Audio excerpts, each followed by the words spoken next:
straight out of South Central Los Angeles. Our incomparable featured artist this evening started out in music playing cello in school orchestras for 13 years. In the 70s, she became a triple-scale studio singer for sessions across the musical spectrum while simultaneously touring all 7 continents.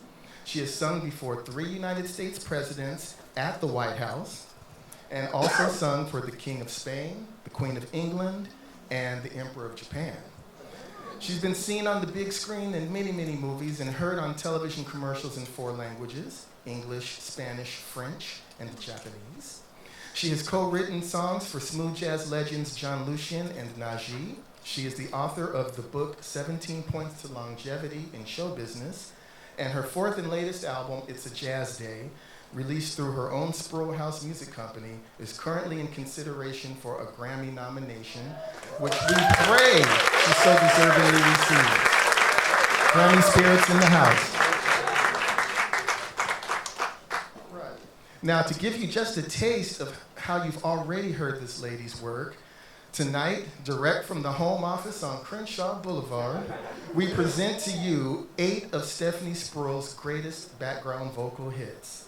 Number 1, Michael Jackson personally called her in as contractor, choir director, and singer on this concert opening anthem for the Jacksons.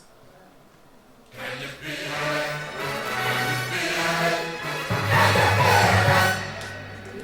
She was one of disco diva Donna Summer's bad girl backup singers on these 2 classics of many.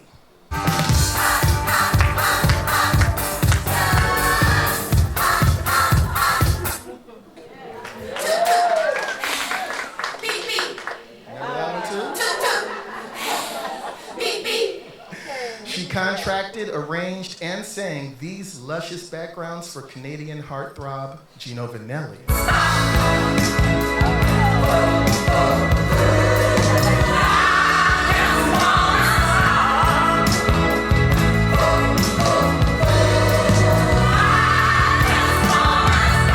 She was the original lead singer on the demo, and because her voice was so hot, was kept on the original final track of this rousing club anthem by the Weather Girls.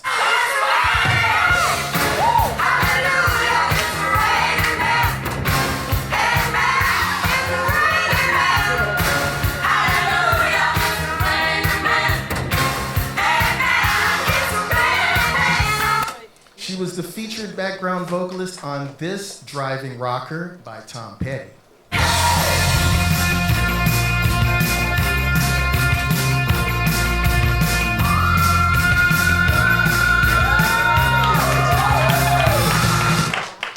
She was the singer and tambourine player on the record and movie versions of this country classic by Dolly Parton.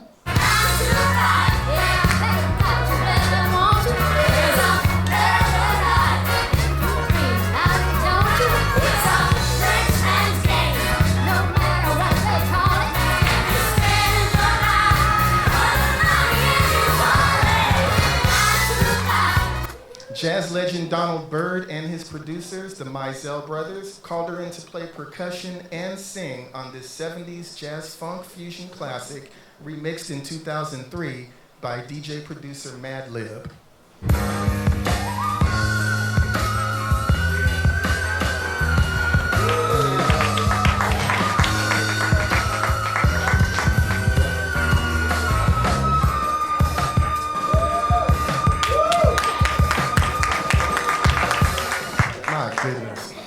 And finally, she was the arranger, contractor, and singer on this sing-along smash of the 80s, also used in many television commercials today by Billy Idol.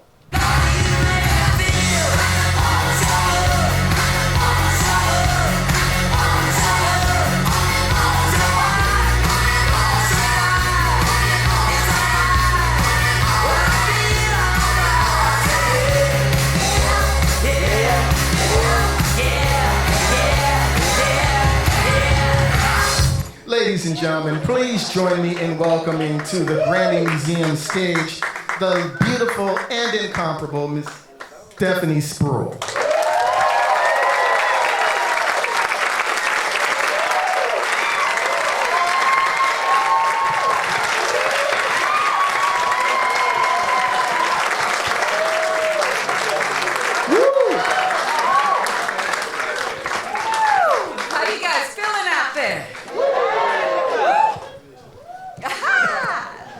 Look at you. Interview. Beautiful. Welcome, Stephanie. Thank you. Any opportunity to watch you perform is a treat for the eyes as well as the ears. But tonight is extra special because you are performing not just at the Grammy Museum, but specifically inside the Clive Davis Theater. This is significant because Mr. Davis was the first major executive to sign you to a big record contract at Arista Records, 1979. Yes, he had to say the year, huh? But that's okay. It's all good, honey. It's history. Longevity. History. All right. Now, you gleaned your first major show business experience singing and dancing on television and on tour with Hollywood legend Danny Kaye. What pearls of advice did Mr. Kaye share with you? Well, I was in a singing group, and my schooling was with the Young Saints. That's right, Tommy and Evelyn. Think and remember, walk on in style, and don't forget to smile. Okay, that's Tommy and Evelyn, okay? But, you know, Danny Kaye, going to the White House with Danny Kaye, then doing my first gig in Las Vegas with Danny Kaye, and also the Ed Sullivan Show. I know some of you guys remember that, right? Right, Lewis? Well, it was an honor because I was a kid. And learning from a man like Danny Kaye, I learned how to be a triple threat. He danced, he sang, he acted, and I said, oh, I want to be just like you. And also at that time, I didn't have a dime to just rub together. And we were at the airport at the LAX, and I came in with my suitcase with some gaffer's tape around it, running, and he said, Stephanie, come here. You know what? You're going to have to learn how to pack. I said, yes, I do, Mr. Kaye. So I learned how to pack from Danny Kaye. He said, you roll your clothes up very neatly, very close. I said, okay, come on now. So I learned from the best how to be a triple threat and how to pack my clothes. All right now. Now, you're one of the few people that can really tell us about this. What distinguishes session singing mastery from road tour singing mastery? Okay, in the recording studio, time is money. So you need to be on time. Okay, ready to be a team player. The acronym is together everyone achieves more. It's all about the blend, you know? If you have a great voice and you coming in there and try to blend, you singing over everybody, no thank you please, next. Okay, so you really have to learn how to be a team player. Take care of your voice. It's all about vocal maintenance. Now, on the road, it's the same thing. But, you know, with the recycled air on the planes, it really messes up your voice. You have to really be careful. Vocal maintenance is pre-meta, you know, on the road. And take care of yourself and go to sleep at night. Don't party, you know. It's your job. This is a job. This is your career. And the voice it's a muscle. So if you overuse it at the wrong time and after you've done a show and interviews and everything, trust, your voice is tired. So you need to rest your voice. Go on total vocal rest. And also drink a lot of water. Stay away from drugs, alcohol, coffee, all these things, you know. And anyway. Yes. But stay away from all the things that aren't good for you. And eat well, you know. Really maintain your body weight and everything because you have to be fabulous every time you hit that stage. Right? All right. Now, we know you play some of everything in the percussion family. Everything. But how does one come to specialize in tambourine? Oh, God. I've always had that percussive, you know, sensibility. My daddy gave me some drums, you know, when I was 3 years old. So I always loved to play percussion. However, I'm going to fast forward, and I was in a band, The Reason Why, and Harvey Mason was the drummer. Come on now, that's right. Harvey, the Mace. And he told me, the Mace told me, you know, Sandra Crouch makes $50,000 a year playing tambourine. And honey, I had an epiphany. I said, I'm going to sing and play me some tambourine. Girlfriend need to make some money. I'm tired of gaffer's tape around my suitcase. Anyway, so after he showed me a boom, boom, cheeky, cheeky, boom, boom, cheeky, cheeky, I went home and wore that out. I found different ways how to work it. So, and then after all of that, David T. Walker, because Lou Adler, I had a session at A&M Records, and Lou Adler. David T., the legendary guitarist. Legendary guitarist, David T. Walker. The producer for David's album, that was Old Records, was Lou Adler. And Lou Adler saw me, when I'm singing in the studio, I can't stand still, for nothing.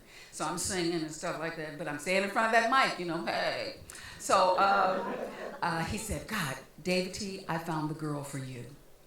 Stephanie Spruill. He said, who's Stephanie Spruill? He said, you'll see. So he called me, baby girl, I hear you bad.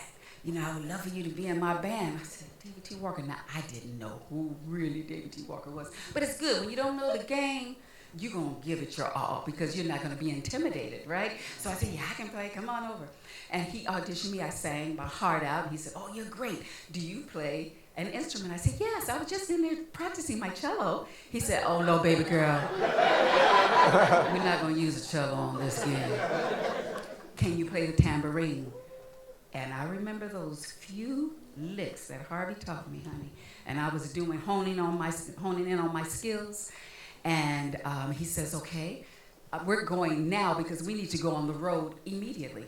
So he took me to the drum percussion place right across the street from Local 47, Pro Drum. On Vine. And then when I saw, on Vine, right, and I saw this toe-up tambourine up top, I said, oh, David T., can I have that one? And he said, oh, baby girl, you don't need that. That's torn up. Go get you some Ludwigs and stuff. I said, but it's something about that tambourine. And so David T. said, told the owner, can you give her that tambourine? He says, I just have this up here for decorations, And he says, well, baby girl wants it, give it to baby girl. I still have that tambourine today, and I played on all the sessions at Motown, all over the world. Of course, David T. now pick out some Ludwigs and stuff, because we're going on the road, girl. I don't want all the shingles on the floor. Because I use my infamous gaffer's tape for my tambourine, too. So that's what I did. That's a wonderful set you thing. free every time. Okay.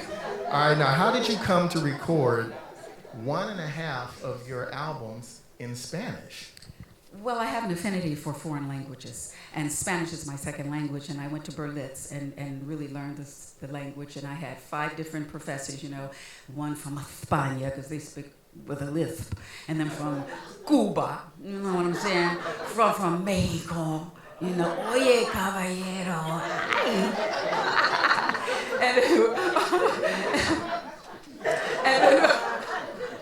so I learned I had 5 different professors, and so they taught me all the idioms and everything, so it was great, So I did them in Spanish because I love the language. I think it's sexy and it's wonderful. It's just, I must have been Spanish in another lifetime, I don't know.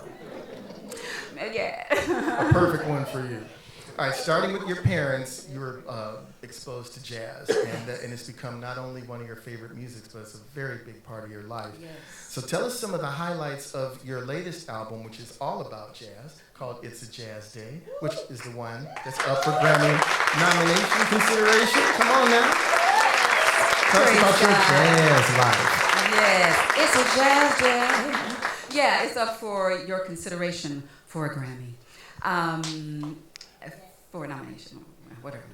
Therefore, for consideration of a nomination. I said, I want a Grammy. Come on. I worked on everybody's record, honey, and got them a whole lot of Grammys. In this museum, I've worked with 3/4 of the people that are here at the Grammy Museum. So God is good. That's all I have to say. What was the question again, baby?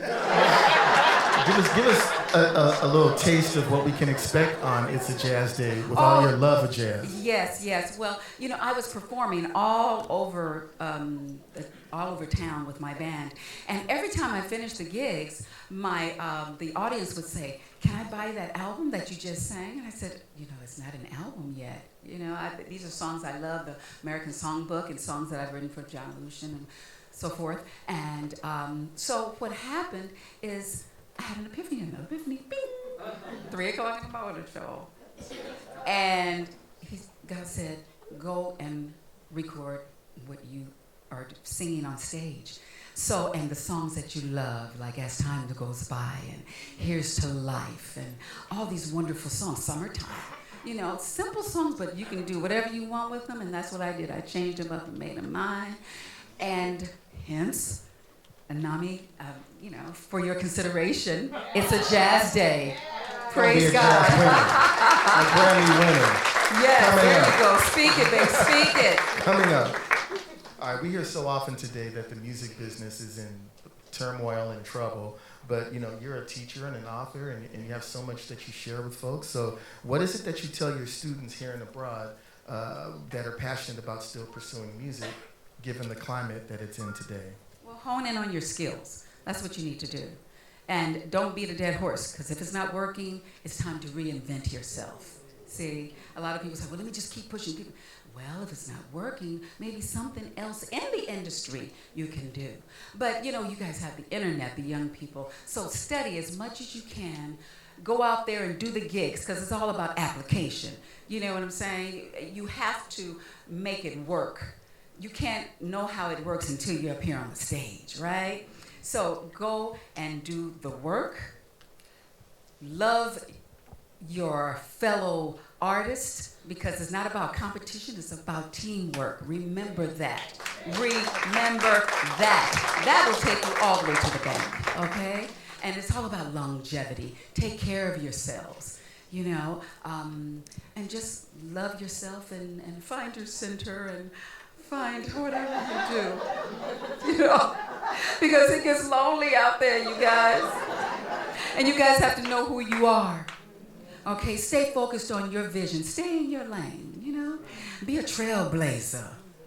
And integrate old school with new school. And that's what I can say. And get my book, 17 Points of Longevity in Show Business. Stay focused on your vision. Today's presentation is brought to you by Longevity. Okay. All right, your last question here. Given all you've accomplished, and you've done so much, what is there left that you have planned for yourself? Any other goals? You know what? Thank you, Scott, for interviewing me. Isn't he wonderful? Yes. He's a historian, too. He knows everything. You know, my footsteps are ordered. So I just follow what God puts on my heart to do. That's all I can do. Nothing more, nothing less. Because it's all wonderful. I know he put me here for a reason. I'm paying it forward. I can't keep it all to myself. Why? I had wonderful professors that I learned from, so I'm giving back everything that I've learned thus far, and he's giving me more. So, to God be the glory.